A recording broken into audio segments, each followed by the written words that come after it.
નમસ્કાર મિત્રો, રિવોય ન્યૂઝમાં આપનું સ્વાગત છે. મિત્રો, આજે બ્રિટનના સંસદની ચૂંટણીના પરિણામ આવી રહ્યા છે. મત ગણતરીની પ્રક્રિયા ચાલી રહી છે અને આજ સાંજ સુધીમાં લગભગ તમામ બેઠકોના પરિણામ જાહેર થશે. પણ હાલ જે પરિણામ આવ્યા છે તે અનુસાર બ્રિટનમાં 14 વર્ષ બાદ લેબર પાર્ટી ફરી એકવાર સત્તા પર આવી રહી છે. અત્યાર સુધી ચાલી રહેલી ગણતરી અનુસાર જાહેર થયેલા પરિણામમાં લેબર પાર્ટીએ બહુમતનો આંકડો પાર કર્યો છે. 650 માંથી 392 બેઠકો પ્રાપ્ત થઈ છે. બ્રિટનમાં નવા સરકાર બનાવવા માટે 326 સીટોની જરૂર હોય છે. ચૂંટણી દરમિયાન લેબર પાર્ટીનું નેતૃત્વ કરનાર સર કીર સ્ટારમર બ્રિટનના હવે આગામી વડાપ્રધાન બનશે અને ઋષિ સુનકનું સ્થાન લેશે. મહત્વપૂર્ણ છે કે 2022 થી કન્ઝર્વેટિવ પાર્ટીનું નેતૃત્વ કરી રહેલા ઋષિ સુનકને અત્યારે ચાલતી મતગણતરી અનુસાર માત્ર તેમની પાર્ટીને 92 સીટો મળી છે. સુનકે હાર કબૂલ કરી લીધી છે અને પાર્ટીની માફી માંગી છે. તો લેબર પાર્ટીના વડા સ્ટારમરને પણ ફોન કરીને જીત બદલ શુભકામના પાઠવી છે. સુનક સ્ટારમર પોતપોતાની બેઠકો પરથી જીતી ચૂક્યા છે. સુનકે રિચમન્ડ અને નોર્થેમ્પ્ટનની પોતાની સીટો જીતી છે. લેબર પાર્ટીના પીએમ પદના ઉમેદવાર કીર સ્ટારમરે લંડનમાં હોલબર્ન અને સેન્ટ પેનક્રાસ બેઠકો પણ જીતી છે.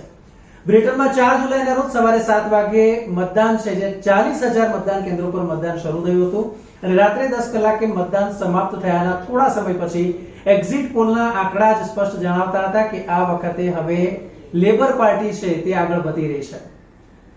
સુનકની પહેલા જો વાત કરવામાં આવે તો આ અગાઉ બ્રિટિશ વડાપ્રધાન લીઝ ટ્રસ એ સાઉથ વેસ્ટ નોર્ફોકથી જેઓ વડાપ્રધાન હતા ને તેઓ હવે આ વખતે હારી ગયા છે. તેઓ માત્ર 50 દિવસ સુધી વડાપ્રધાન પદે રહ્યા હતા.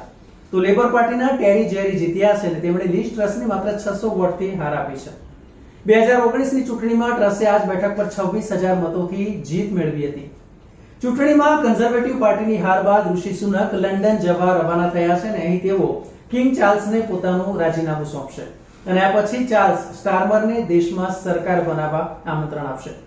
આ વખતે બ્રિટિશ સંસદમાં સૌથી વધુ મહિલા સાંસદો જોવા મળશે. મત ગણતરી પૂર્ણ થાય ત્યાં સુધીમાં જ અત્યાર સુધીમાં 242 મહિલા ઉમેદવારોનો વિજય થયો છે. કુલ 650 સીટ છે, મતલબ કે અત્યાર સુધીમાં 37% સીટો મહિલાઓ જીતી છે. 2019ની ચૂંટણીમાં 220 મહિલા ઉમેદવારો જીત્યા હતા. ત્યારે ચૂંટણીમાં લેબર પાર્ટીની જીત બાદ કીર સ્ટારરે સમર્થકોને સંબોધન કર્યું છે. તેમણે કહ્યું છે કે અમે કરી બતાવ્યું. તમે બધાએ આ માટે સખત મહેનત કરી, ઝુંબેશ ચલાવી અને તેનું ફળ આપણને મળ્યું છે. પરિવર્તનની શરૂઆત થઈ ચૂકી છે. તો પોતાની સીટ જીત્યા બાદ ઋષિ સુનકે રિચમન્ડ તેમજ નોર્થેમ્પ્ટનના લોકોનો આભાર માન્યો. ચૂંટણીમાં પાર્ટીની હાર સ્વીકારતા સુનકે કહ્યું કે લેબર પાર્ટીએ આ ચૂંટણી જીતી છે અને મેં તેમને અભિનંદન આપવા સર કીર સ્ટારરને ફોન પણ કર્યો હતો. બ્રિટનના ડામાડોળ અર્થતંત્રને પાટે લાવવા માટે ઋષિ સુનકના જે પ્રયાસ છે તે સફળ રહ્યા હતા, છતાં કન્ઝર્વેટિવ પાર્ટીને કારમી હાર મળી છે. ત્યારે હવે લેબર પાર્ટીના આગામી વડાપ્રધાન બ્રિટનના સર્વાંગીણ વિકાસ માટે કેવા પગલાં લેશે તેના તરફ સૌની નજર છે. વડાપ્રધાન મોદી અને ઋષિનું ટ્યુનિંગ જોવા મળ્યું હતું, ત્યારે એક ભારતીય મૂળના હિન્દુ વડાપ્રધાન તરીકે પણ ઋષિ સુનકને જોવામાં આવતા હતા. બ્રિટનના મંદિરોમાં દર્શન કરવા જતા ઋષિ સુનકને પણ આપણે જોયા છે.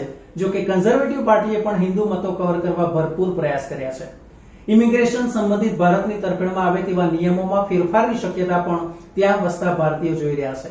અહીં આપણે જણાવું કે બ્રિટનમાં લગભગ 19 લાખ ભારતીયો વસે છે અને તેમાં પણ 45% ગુજરાતી અને 45% પંજાબીઓ છે. બ્રિટનમાં વધી રહેલી બેરોજગારી અને મોંઘવારી અત્યારે સૌથી મોટો મુદ્દો છે. ત્યારે હવે નવી આવતી સરકાર તેના પર કેવા પગલાં લેશે તે જોવાનું રહેશે. ન્યૂઝ, વ્યૂઝ અને એનાલિસિસ માટે આપ જુઓ રિવોય, રિયલ વોઇસ ઓફ ઇન્ડિયા. નમસ્કાર. નમસ્કાર મિત્રો, રિવોય ન્યૂઝમાં આપનું સ્વાગત છે. મિત્રો, આજે બ્રિટનના સંસદની ચૂંટણીના પરિણામ આવી રહ્યા છે. મત ગણતરીની પ્રક્રિયા ચાલી રહી છે અને આજ સાંજ સુધીમાં લગભગ તમામ બેઠકોના પરિણામ જાહેર થશે. પણ હાલ જે પરિણામ આવ્યા છે તે અનુસાર બ્રિટનમાં 14 વર્ષ બાદ લેબર પાર્ટી ફરી એકવાર સત્તા પર આવી રહી છે. અત્યાર સુધી ચાલી રહેલી ગણતરી અનુસાર જાહેર થયેલા પરિણામમાં લેબર પાર્ટીએ બહુમતનો આંકડો પાર કર્યો છે. 650 માંથી 392 બેઠકો પ્રાપ્ત થઈ છે. બ્રિટનમાં નવા સરકાર બનાવવા માટે 326 સીટોની જરૂર હોય છે. ચૂંટણી દરમિયાન લેબર પાર્ટીનું નેતૃત્વ કરનાર સર કીર સ્ટારમર બ્રિટનના હવે આગામી વડાપ્રધાન બનશે અને ઋષિ સુનકનું સ્થાન લેશે. મહત્વપૂર્ણ છે કે 2022 થી કન્ઝર્વેટિવ પાર્ટીનું નેતૃત્વ કરી રહેલા ઋષિ સુનકને અત્યારે ચાલતી મતગણતરી અનુસાર માત્ર તેમની પાર્ટીને 92 સીટો મળી છે. સુનકે હાર કબૂલ કરી લીધી છે અને પાર્ટીની માફી માંગી છે. તો લેબર પાર્ટીના વડા સ્ટારમરને પણ ફોન કરીને જીત બદલ શુભકામના પાઠવી છે.